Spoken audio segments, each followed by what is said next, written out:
Noticias de última hora. Exjuez de Paján asegura que con la venia política y el padrinazgo de la asambleísta Viviana Veloz se tramitó medida cautelar que sacó de la cárcel a Daniel Salcedo. Simón Oswaldo García, exjuez del Cantón Paján, en Manabí, es uno de los 31 procesados en el caso Plaga, causa que investiga el delito de delincuencia organizada. El exjuez de Garantías No Penales del Cantón Paján, Simón Oswaldo García, uno de los 31 procesados en el caso Plaga, en su testimonio anticipado aseguró que con la venia política y con el padrinazgo de la asambleísta Viviana Veloz en diciembre de 2022 se tramitó la medida cautelar autónoma que permitió la salida de la cárcel de Daniel Salcedo Bonilla, investigado y sentenciado por hechos de corrupción relacionados con la venta con sobreprecios de insumos médicos a hospitales de la red pública de salud. El testimonio anticipado de Simón Oswaldo fue definido para las 9 de este 15 de agosto. La diligencia que está en marcha la tiene a cargo el juez de la Corte Nacional de Justicia Vinicio Rodríguez y es la tercera que se da en esta semana respecto de testimonios anticipados. Según el exjuez procesado por el delito de delincuencia organizada, el 8 de diciembre de 2022 el abogado Lenin Vimos le presentó en la parroquia Cascol, Manabí, al también abogado Cristian Romero, quien le dijo que Vimos lo calificaba como un amigo con el que se podía contar. La propuesta de Cristian Romero era que el juez de Paján participe en una solicitud de medida cautelar autónoma que iban a plantear en favor de Daniel Salcedo Bonilla. En paralelo, recordó Simón Oswaldo García, Cristian Romero, quien fue abogado del narcotraficante Leandro Norero, le indicó de que él trabajaba con varios jurisconsultos a nivel nacional, en especial con el abogado Eduardo Franco Loor, abogado del expresidente Rafael Correa. Ese señalamiento le habría causado sorpresa, por lo que se retiró a hablar con Vimos, quien le refirió que Cristian Romero era un abogado de grandes personajes de la política nacional. Escúchale nada más, le habría señalado Lenin Vimos. Al regresar a conversar con Cristian Romero, el abogado le habría explicado al juez que requieren esta medida cautelar y que esta cuenta con la venia política, que tiene respaldo de una persona de la Revolución Ciudadana, la asambleísta Viviana Veloz. Al escuchar que de por medio estaban los nombres de Rafael Correa y de la asambleísta Veloz, el entonces juez pidió que si él aceptaba tramitar esa medida quería que le ayudaran con unos sumarios administrativos disciplinarios que mantenía en el Consejo de la Judicatura por haber entregado de forma irregular otras medidas cautelares solicitada por Lenin Vimos. La respuesta de Cristian al juez de Paján fue que no había ningún problema, que él tenía controlada a la justicia, que tenía contactos en el CJ y en la CNJ. Luego de media hora, ese mismo 8 de diciembre de 2022 se reunieron en una oficina en Paján que pertenecía a Juan José P., amigo del entonces juez Simón Oswaldo, y a la cita le habría acompañado el entonces asambleísta por Manabí Joao Acuña, también de la RC. Hasta ahí llegó Cristian para concretar la medida cautelar para Salcedo Bonilla. De un momento a otro, Cristian Romero sacó su teléfono celular y llamó a una persona de voz femenina, a la cual le saludó y él manifestó que era Viviana Veloz, asambleísta de la RC. En ese punto el juez Simón Oswaldo le pidió al asambleísta Acuña que por favor verificara si efectivamente era Viviana Veloz quien estaba al teléfono con Cristian Romero. El abogado le facilitó el teléfono celular al asambleísta Acuña, quien luego de conversar unos instantes confirmó que quien estaba al teléfono era Viviana Veloz, la legisladora del correísmo. Viendo esos alcances políticos del abogado Cristian, no me quedó en duda de que si se procedía a realizar la medida cautelar autónoma en favor del ciudadano Daniel Salcedo Bonilla. Con la venia política, como el padrinazgo de la asambleísta Viviana Veloz se procedió al trámite de presentación de medida cautelar, aclaró en su testimonio el hoy exjuez de Paján. Seguimos con las noticias. Wilman Terán pide se declare la nulidad procesal de todo lo actuado en el caso Metástasis y asegura que se le han violentado sus derechos. El expresidente de la Judicatura y exjuez de la Corte Nacional, Wilman Terán, es uno de los 37 procesados por delincuencia organizada en el caso Metástasis. Cerca de 40 minutos se tomó el expresidente del Consejo de la Judicatura y exjuez de la Corte Nacional de Justicia, Wilman Terán, para argumentar los vicios de procedimiento, competencia y procedibilidad que generarían nulidades insubsanables en el proceso penal por el delito de delincuencia organizada conocido como caso Metástasis. Cerca de las 15 de este jueves, 15 de agosto se instaló la audiencia de evaluación y preparatoria de juicio en una causa que arrancó el 14 de diciembre de 2023. Pese a la orden del juez Manuel Cabrera para que los sujetos procesales sean técnicos y concisos en la exposición de sus nulidades procesales, Terán, quien debido a un habeas corpus concedido por 2 juezas de la Corte Nacional fue traído desde la cárcel de máxima seguridad La Roca, en Guayaquil, a la cárcel 4, en Quito, inició su intervención haciendo saber su preocupación de que se da esta audiencia cuando de por medio hay una recusación y una denuncia por fraude procesal contra la fiscal general Diana Salazar y el fiscal general subrogante Wilson Toainga, presente en la diligencia de Metástasis.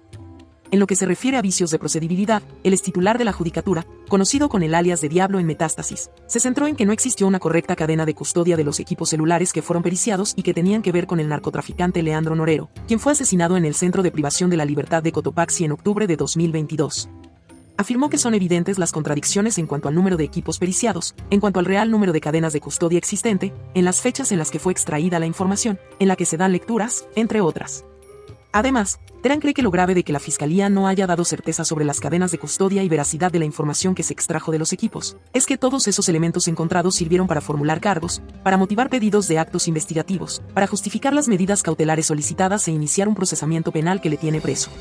Por 4 ocasiones el juez Cabrera interrumpió la exposición de Wilman Terán para que se centre en sus alegaciones y no entregue apreciaciones personales sobre el proceso, las actuaciones de la Fiscalía o de los jueces, pues el magistrado no podrá responder respecto a ellas, sino solo a los vicios que argumente. La audiencia arrancó con el señalamiento de que cada defensa tendría 10 minutos para intervenir y si el juez veía que no era repetitivo el abogado le otorgaría un tiempo mayor. Seguimos con las noticias. Daniel Noboa dice, no vamos a permitir ni que traidores ni golpistas traten de molestar e impedir que yo vuelva a ser su presidente. En un evento oficial, la autoridad agradeció por la creación de su movimiento ADN. Denunció que Verónica Abad quiere sacarlo para ella asumir la presidencia. El presidente de la República, Daniel Noboa Asín, advirtió que no permitirá que golpistas traten de impedir que él vuelva a ser electo mandatario en los comicios generales de febrero del 2025. A Riobamba, Chimborazo, se trasladó este 15 de agosto de 2024 el equipo del Gobierno Nacional para inaugurar una obra vial y desde ahí Noboa dio un breve discurso en el que aprovechó para criticar a sus opositores, en un contexto en el que la vicepresidenta de la República, Verónica Abad Rojas, impulsa una denuncia por presunta violencia política por la que pide su destitución del cargo.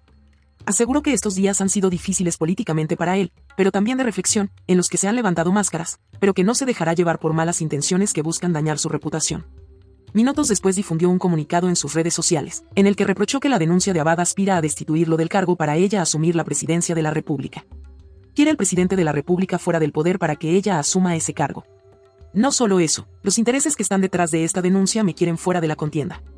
Es evidente que la vicepresidenta juega un rol en una trama mucho más grande. Solo así se entiende el amparo que recibió por otros partidos y figuras políticas, a los que no menciona. El mandatario cuestionó a Abad de tener como abogado patrocinador en su denuncia ante el Tribunal Contencioso Electoral al defensor de los narcotraficantes Reyes Torres y de la mafia albanesa. ¿Quién más le queda? Nos encontraremos en las urnas, les advirtió a sus contendores. Verónica Abad, quien se encuentra en Turquía como embajadora de Ecuador en Israel, denunció al presidente Daniel Noboa de incurrir en una infracción electoral muy grave como es la violencia política, contemplada en el Código de la Democracia. La vicepresidenta pidió al TCE la sanción más fuerte, que es la destitución del cargo de Noboa y la suspensión de sus derechos de participación por 4 años. En su escrito también acusa a la canciller Gabriela Sommerfeld, a Esteban Torres, viceministro del Ministerio de Gobierno, y a Diana Jacome, asesora de Noboa. Luego de haber recibido el apoyo de sus ministros, el presidente Daniel Noboa se pronuncia sobre una supuesta desestabilización a su gobierno. El jefe de Estado empezó el documento refiriéndose a lo que llamó el viejo Ecuador, ese de los Muentes y los Glass. Detalló en la primera línea. A reglón seguido fue el punto central del comunicado, la denuncia realizada por la vicepresidenta Verónica Abad, en la que pide que el mandatario sea destituido y suspendido de participación política por 4 años. Pedido que Noboa dijo, si quedaba alguna duda de sus intenciones, hoy al fin se le cayó la máscara. Me quieren fuera de la contienda electoral. Sin quedarse con nada guardado, el mandatario continuó y afirmó que Abad es parte de una trama en la que opera junto con otros partidos y figuras políticas, detallando además que la denuncia fue presentada por el defensor de narcotraficantes, Reyes Torres, y de la mafia albanesa. Noboa advirtió a su manera que quienes impulsan esta acción quieren ver el país arder, con tal de reinar sobre sus cenizas. El jefe de Estado concluyó diciendo que por años la vieja política había estado acostumbrada a ser intocable. No obstante, el país apostó por alguien que le hace frente a la corrupción, al narcotráfico, al reparto y a la miseria. Por consiguiente, manifestó que la esperanza de vivir en un mejor país se mantiene, por lo que luchará contra lo que considera una traición a la voluntad del pueblo, quien le ha dado el mejor de los cargos, el ser presidente. Seguimos con las noticias. El movimiento Construye oficializó a Henry Cucalón y Carla Larrea como su binomio presidencial y presentó a sus candidatos a asambleístas para las elecciones generales de 2025. Lo hizo durante su convención nacional que se realizó este jueves en Quito. Tomados de la mano fue como el exministro de Gobierno Henry Cucalón y la ingeniera comercial y presentadora de televisión Carla Larrea oficializaron su precandidatura a la presidencia y vicepresidencia por el movimiento Construye para el 2025. Fueron cientos de militantes de todas las provincias las que llegaron hasta la capital para apoyar al binomio, que se califica a sí mismo como la opción para vencer al autoritarismo. Entre sus candidatos a la asamblea, en cambio, hay nombres conocidos. La actual legisladora Ana Galarza, por ejemplo, es quien lidera la lista de asambleístas nacionales. Jorge Peñafiel y Camilo Salinas aspirarán nuevamente a una curul por sus provincias, mientras que entre los nombres nuevos están exfuncionarios del gobierno de Guillermo Lasso como Mario Cubi o Frickson Erazo. El nombre de Fernando Villavicencio y el respeto a su legado fue el denominador común entre sus discursos, pero aclararon que su imagen no será usada con fines electorales. Sobre una posible alianza con otros partidos, Cucalón aseguró que no lo descartan, pero prefieren enfocarse en sus objetivos. Henry Kronfle y Diana Pazley son la carta del Partido Social Cristiano para los próximos comicios presidenciales. Este jueves la lista 6 también reveló los nombres de sus precandidatos a asambleístas nacionales, provinciales y al Parlamento andino. El Teatro Fede Nador en Guayaquil fue el lugar escogido por el Partido Social Cristiano para realizar su Asamblea Nacional, en donde proclamaron a Henry Kronfle y Diana Pazley como el binomio presidencial del partido para las próximas elecciones. Cerca del mediodía, el aún presidente del Legislativo llegó acompañado del líder del PSC, Jaime Nebot. Durante su discurso, Kronfle ofreció echar abajo algunos. Se anunció a los precandidatos a asambleístas provinciales y parlamentarios andinos. En la Asamblea esperan que el gobierno revise la decisión de no enviar a sus ministros a comparecer, pues aseguran que la negativa es causal de juicio político. Algunos legisladores recuerdan que esa práctica también se hizo en otros gobiernos. Que la decisión del presidente Daniel Noboa de no enviar a sus ministros a comparecer en asamblea no es nueva, recuerda el legislador independiente Rafael Dávila. Y el gobierno del presidente Correa dio una orden, varias órdenes dio, ¿no? Una de ellas fue que los ministros no vengan a la Asamblea Nacional, pero pasó algo curioso también, que cualquier requerimiento de información tenía que pasar por el filtro del presidente de la Asamblea Nacional de ese entonces, el arquitecto Fernando Cordero. La asambleísta de la Revolución Ciudadana, Jairén Noriega, defiende y dice que se trató de una disposición que permitió en su época optimizar la entrega de información. Sin embargo, insiste en su rechazo a la no presencia de los funcionarios, pero de este gobierno. Pero sí se podría, a través de la presidencia de la Asamblea Nacional, poder hacer una especie de filtro, de ordenar, si se quiere, este proceso de fiscalización. Valentina Centeno, jefa de la bancada de gobierno, aclaró que sus ministros acudirán cuando se trate de temas técnicos y no políticos, pues habla de una intención de la legislatura de incomodar al gobierno. Vendrán para los temas constructivos, vendrán cuando tienen que informar temas técnicos que sean constructivos en el camino hacia el nuevo Ecuador. Es el rol de la Asamblea fiscalizar, dicen los legisladores, y negarse a comparecer cuando es su obligación constitucional puede ser causal de juicio político. Acá no hay persecuciones, acá lo que hay es una transparencia y una fiscalización desde la Asamblea. Según datos colgados en el sistema web de la misma Asamblea, esta realiza en promedio 21 pedidos de información diarios a los ministros. En la Comisión de Educación hubo quejas, porque fue convocada la ministra, sin embargo, acudió a entregar información solamente un delegado. Se agota el tiempo para que las organizaciones políticas definan candidaturas y alianzas para las elecciones generales de 2025. El Movimiento Reto anunció esta tarde en Guayaquil a su presidenciable, mientras que otras agrupaciones lo harán hasta el sábado, último día de plazo para las primarias. Son 17 las organizaciones políticas habilitadas para postular binomios presidenciales y hasta ahora hay de todo. Los que ya han confirmado nombres, los que ya tienen candidato para la presidencia pero aún buscan quién los acompañe, los que al filo de la hora aún no hacen pública su decisión y los que no descartan concretar alianzas. Capaz de que si es que hay posibilidades de una unidad amplia, perfecto. Y si es que no, respetemos la autonomía de cada movimiento. Sea lo que sea, el plazo para las definiciones termina a la medianoche del sábado 17 de agosto. En la lista de novedades ocurridas en las últimas horas, que Aquiles Álvarez, alcalde de Guayaquil, no correrá por la presidencia. Fue él mismo quien se encargó de echar abajo los rumores. Los guayaquileños nos eligieron en el 2023 para dirigir 4 años esta ciudad. Estamos aquí, no vamos a ser candidatos a nada. El Movimiento Reto, que preside el concejal Raúl Chávez, mano derecha de Álvarez, anunció a su precandidato la tarde de este jueves. Se trata de Eduardo Sánchez, expresidente de esta organización, que tampoco se cierra a una alianza. A las otras organizaciones políticas entendamos que el Ecuador pide unidad.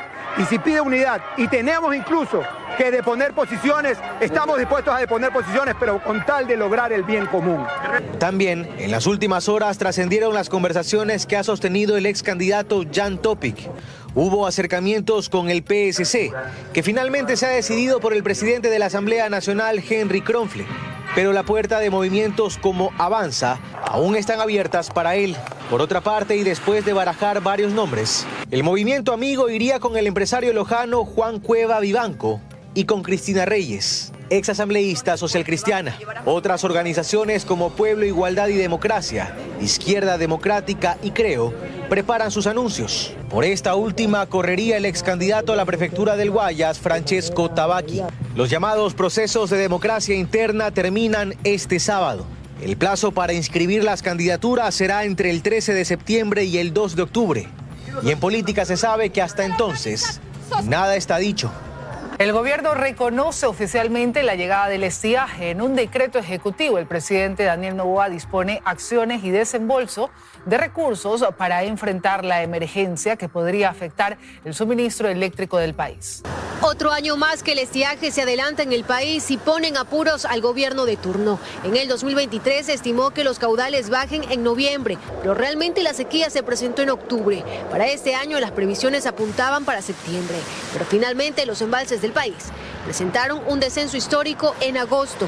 Así consta en el informe de SENACE, que motivó a que el gobierno declare el inicio del estiaje a través de este decreto, en el que se dispone a finanzas asignar nuevos recursos presupuestarios. Esto además del establecimiento de otras medidas como el programa Ahorrar Paga. Tiene dos aristas. La primera arista es descontar la factura a aquel hogar, comercio o industria consuma menos de lo que consumió en octubre del año pasado. Dos, a los privados, durante las horas pico, les vamos a solicitar que ellos prendan sus generadores. El promedio histórico de Masar y Pauta en julio de otros años es de 191 metros cúbicos por segundo.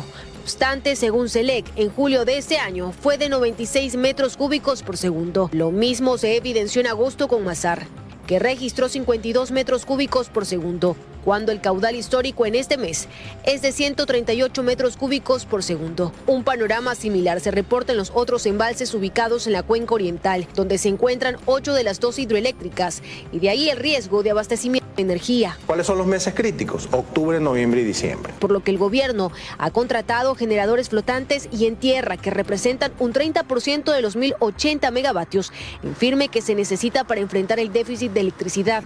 Todavía tengo un hueco de 450 megavatios, 500 megavatios. Correcto. Eso tengo que licitar rápidamente.